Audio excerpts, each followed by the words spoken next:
मौलाना निकले बेकसूर। जी हाँ, वो मौलाना जिन पर गांव में उंगलियां उठी थीं, जिनके ऊपर अपने ही परिवार की हत्या का शक किया जा रहा था। आज पुलिस की जांच ने साफ कर दिया है कि वो निर्दोष हैं।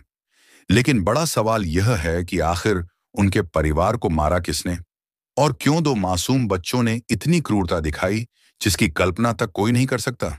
यह कहानी है उत्तर प्रदेश के बागपत जिले के गंगनौली गांव की, जहां एक साधारण, नेक और शांत परिवार पर ऐसा कहर टूटा जिसने पूरे इलाके को हिला दिया।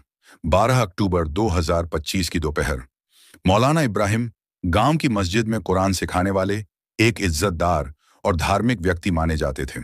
घर में पत्नी इजराना और दो बेटियां, सोफिया 5 साल और सुमैया 2 साल। सब कुछ सामान्य था, लेकिन उसी दोपहर दो चेहरों ने उस घर को हमेशा के लिए खामोश कर दिया। शाम को जब मौलाना मस्जिद से लौटे तो पूरे गांव में अफरा तफरी मच चुकी थी। लोग भागते हुए उनके घर की ओर जा रहे थे। दरवाजा टूटा हुआ था और अंदर का नजारा किसी खौफनाक सपने जैसा था। फर्श पर खून बिखरा था, दीवारों पर छींटे थे और तीनों लाशें, एक माँ और दो मासूम बच्चियां, एक साथ पड़ी थीं। मौलाना चीख पड़े, या अल्लाह, ये क्या हो गया मेरे घर में। उनकी हालत देखकर पुलिस तक सन्न रह गई, लेकिन अपराध इतना गंभीर था कि शक सबसे पहले उन्हीं पर गया, क्योंकि घर में जबरन घुसने के निशान नहीं थे। दरवाजा अंदर से खुला था। गांव में फुसफुसाहट शुरू हो गई। कहीं मौलाना ने खुद तो नहीं किया, शायद घरेलू झगड़ा हुआ होगा। पुलिस ने मौलाना से सख्ती से पूछताछ शुरू की, लेकिन उनके जवाब शांत, साफ और टूटे हुए दिल वाले थे। उन्होंने कहा, मैं नमाज पढ़ा रहा था, मुझे नहीं पता मेरे घर में क्या हुआ। दोघट थाना। पुलिस ने गांव के आसपास के सीसीटीवी कैमरे खंगाले। मस्जिद के पिछले हिस्से में लगे एक कैमरे में दो किशोर दिखे, हाथ में एक नीला थैला लिए हुए। करीब 1 घंटे बाद वही बच्चे मस्जिद से बाहर निकलते दिखे। चेहरों पर कोई डर नहीं, बस एक ठंडी नजरों की शांति। पुलिस को शक हुआ, ये वही बच्चे हैं जो मौलाना से कुरान पढ़ते थे। दोनों की पहचान हुई। उम्र सिर्फ 15 और 16 साल, गांव के ही रहने वाले। पुलिस ने दोनों को हिरासत में लिया। शुरू में दोनों ने मना किया, लेकिन जब सबूत सामने रखे गए तो उनका चेहरा पीला पड़ गया। पुलिस के कमरे में दोनों बैठे थे, सिर झुके हुए। इंस्पेक्टर ने पूछा, क्यों किया तुमने ये सब? पहले तो चुप्पी, फिर एक ने धीरे से कहा, हमसे गलती नहीं हुई, हमें बदला लेना था। जांच में सामने आया कि दोनों लड़के मौलाना से कुरान सीखते थे। मौलाना उन्हें सख्ती से अनुशासन सिखाते थे। कभी कभी गलती पर डांट लगाते, हाथ भी उठा देते। लड़के धीरे धीरे मौलाना से नफरत करने लगे। उन्हें लगता था कि मौलाना उन्हें नीचा दिखाते हैं। एक दिन उनमें से एक ने अपने साथी से कहा, उसे सजा देंगे, उसकी दुनिया उजाड़ देंगे। और वहीं से शुरू हुई एक ऐसी खतरनाक योजना जिसने 3 जिंदगियां छीन ली और कई जिंदगियां तबाह कर दी। 11 अक्टूबर की रात दोनों ने तय किया कि अगले दिन दोपहर को मौलाना जब मस्जिद में होंगे तब घर में जाकर हमला करेंगे। उन्होंने हथौड़ा और चाकू एक थैले में रखा। सुबह सामान्य की तरह नमाज में शामिल हुए ताकि किसी को शक न हो। दोपहर में चुपचाप मस्जिद के पीछे की गली से होकर मौलाना के घर पहुंचे। दरवाजे पर दस्तक दी। इशराना ने दरवाजा खोला। वो दोनों चेहरे देखकर मुस्कुरा दी। मौलाना तो बाहर गए हैं बेटा, आओ बैठो। लेकिन यही उनका आखिरी वाक्य था। जैसे ही वो मुड़ी, एक लड़के ने हथौड़ा सिर पर दे मारा। दूसरे ने चाकू निकाला और वार पर वार किए। पास में खड़ी छोटी सोफिया चीखी, अम्मी, लेकिन उन दरिंदों ने उसे भी नहीं छोड़ा। सिर्फ 15 मिनट में पूरा घर खून से लथपथ हो गया।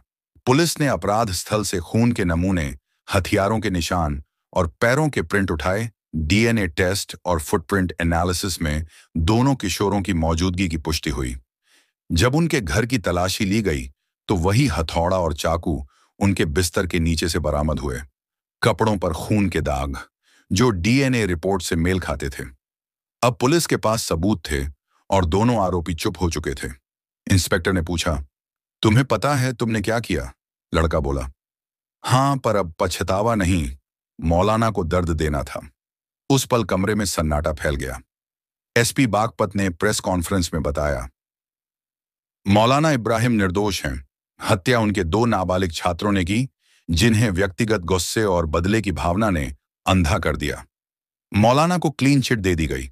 उन्होंने मीडिया से बस इतना कहा, मैंने कभी सोचा नहीं था कि मेरे पढ़ाए बच्चे मेरे ही घर को उजाड़ देंगे।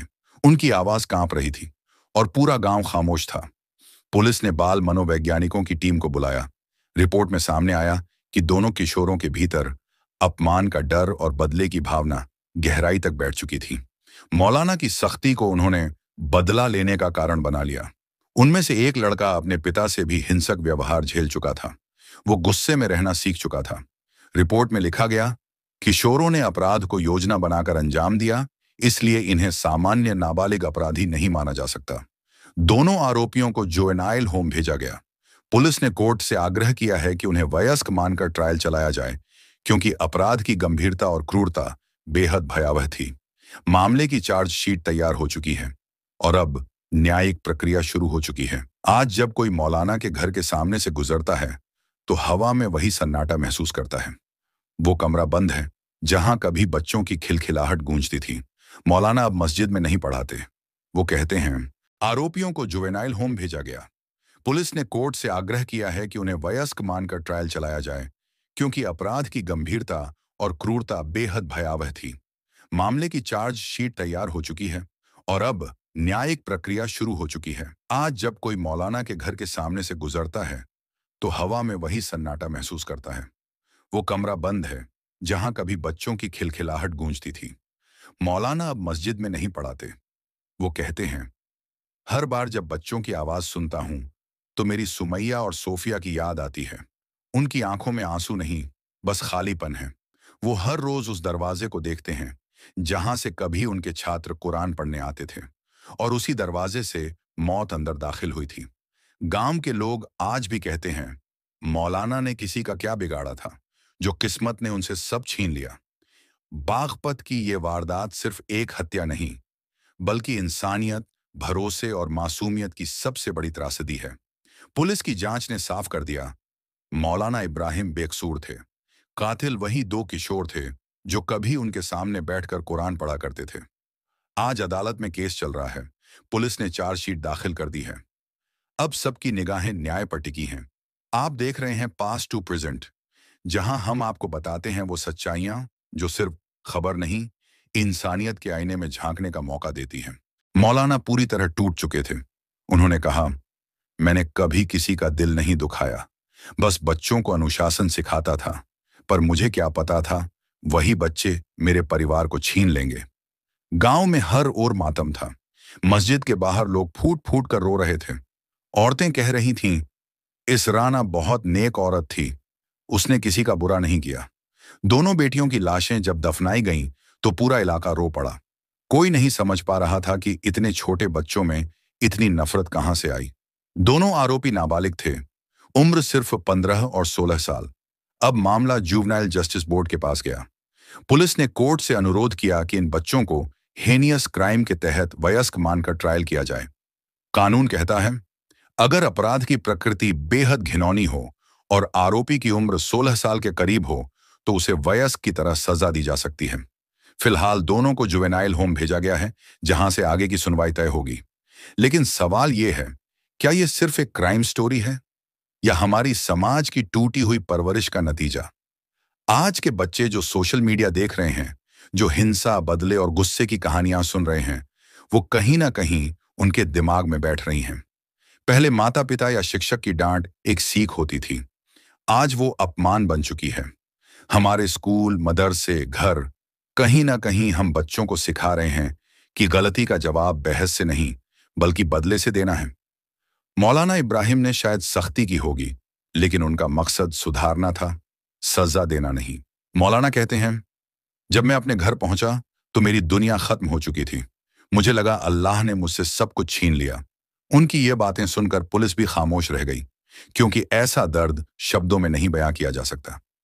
ये कहानी सिर्फ एक परिवार की। अगर इस वीडियो ने आपको सोचने पर मजबूर किया तो इसे शेयर कीजिए, ताकि ये सवाल हर घर तक पहुंचे। देख रहे हैं पास्ट टू प्रेजेंट, जहां हर कहानी सिर्फ खबर नहीं, एक सबक होती है। मासूमियत की सबसे बड़ी त्रासदी है। पुलिस की जांच ने साफ कर दिया, मौलाना इब्राहिम बेकसूर थे। कातिल वही दो किशोर थे जो कभी उनके सामने बैठकर कुरान पढ़ा करते थे। आज अदालत में केस चल रहा है। पुलिस ने चार्जशीट दाखिल कर दी है। अब सबकी निगाहें न्याय पर टिकी हैं। आप